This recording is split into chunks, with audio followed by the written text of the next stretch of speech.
The next morning we crossed Melbourne to find the Fox Classic Car Collection, which includes more than 50 prestige vehicles collected over a 30-year period by Lindsay Fox.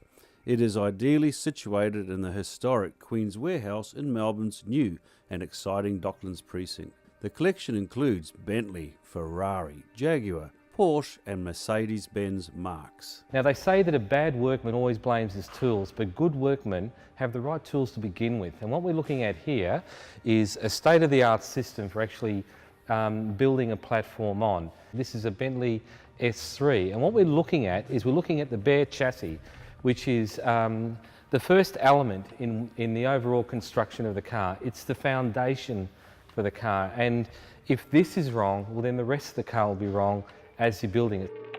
Well, basically it works on a grid system, so every hole pattern is 100 millimetres from each other, and it's got reference points, datum points, so if Brian needs to take anything out of the chassis, he knows exactly where he's going to put it back in future.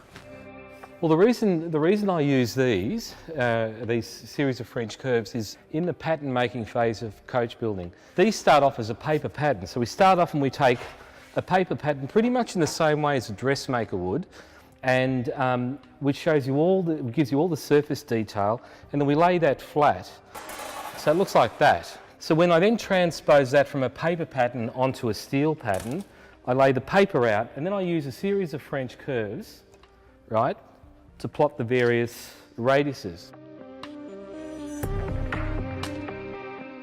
One of the things that gets a lot of people into trouble when they do major construction work on a car is putting everything back where it originally was. When it's finished, you won't be able to know where it's been welded and where it's been joined. I'll take a lot of care in dressing off these welds and making sure that they're properly protected. The plan is to make sure that all of that looks consistent with the rest of the car. So when the car goes up on a hoist or it's being judged, the concourse, no one will be able to know. One of the other projects that I've been commissioned to look at is a reconstruction of a 1500 RS Porsche 550. On the other job, we've used a much larger table. On this system, we're going to make a chassis that's about 3 or 4 metres long. Now, these are the torsion tubes out of a Porsche 356.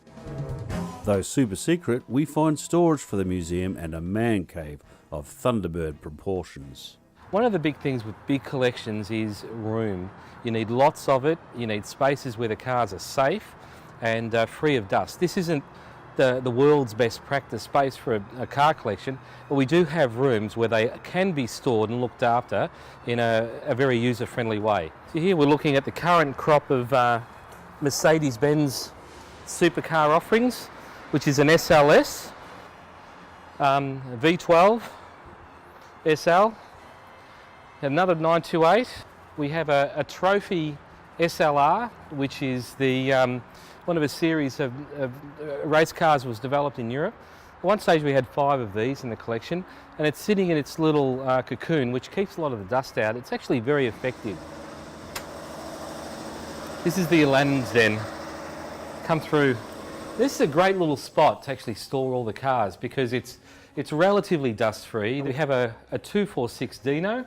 We have a 170S Mercedes, which came from California, and it was actually given to Lindsay.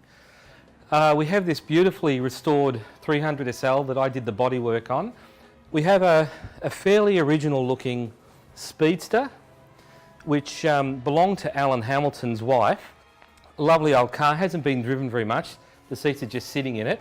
We have another 356 here, a 280 SL, obviously, and we have this 300 SL Gullwing, which was featured at Melbourne Motor Classical last year.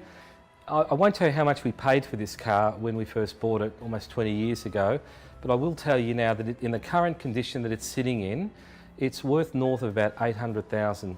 If ever you're going to buy a classic car, if ever you're looking to buy something like a late model classic or an earlier classic, buying them completely assembled rather than a body shell with a lot of boxes of bits and pieces Buying them like this is really the way to go because you can see everything. Everything that you're looking to see whether it is either there or not there becomes very obvious. When they're finished, they just look magnificent. They're in a league of their own. Crossing back to Docklands, and Brian is about to roll out a real one-off. Well, welcome to the Fox Car Museum in Melbourne Docklands. You're looking at one of the rarer cars that we have here in the collection, the Porsche 550 1500 RS race car. Now, it's one of Porsche's first attempts at a Le Mans winning car, but the car is famous for one reason and one reason only. It was the car that was elevated to cult status by James Dean. Now, James Dean owned and was killed in a 550 Spyder, and he was killed in chassis number 55, and this is chassis number 56, the very car after the car that Dean was killed in. The car was raced by Jack Brabham, it was raced by Sterling Moss. So it was a car that in a way was a giant killer. It was beating more powerful engine cars. There are inherent design cues on a 550 that just don't exist on the replicas, and of course some of the cars that are reproduced. 550 has some lovely lines where it has, from this point here, you've got all the bodywork tapering through and into the guard, so the door and the firewall almost become an extension of the front guard. That three-quarter rear look of a 550 is just very, very beautiful and quite unique. I have a really interesting connection with this car in that I built the body for it. I actually restored this car myself, and I had something in the order of 2.5 years just in the sheet metal, fine-tuning every particular shape. When we inherited the car had been smashed, it had been rebodied, it had been butchered, it had been molested, there were parts that shouldn't have been there. I had to undergo a complete restoration. But for me, the most interesting part of being a restorer and a coach builder is not just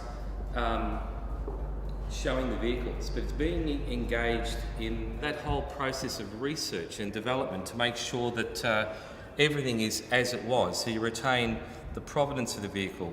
So it's important that when you build or restore a car like this, that all the original cultural information, as we call it in the restoration and the museum world, is retained in the vehicle. In many ways, you're kind of curbing your natural instinct to make it better by making things just a little bit more incorrect, so it's in keeping with how the car was produced.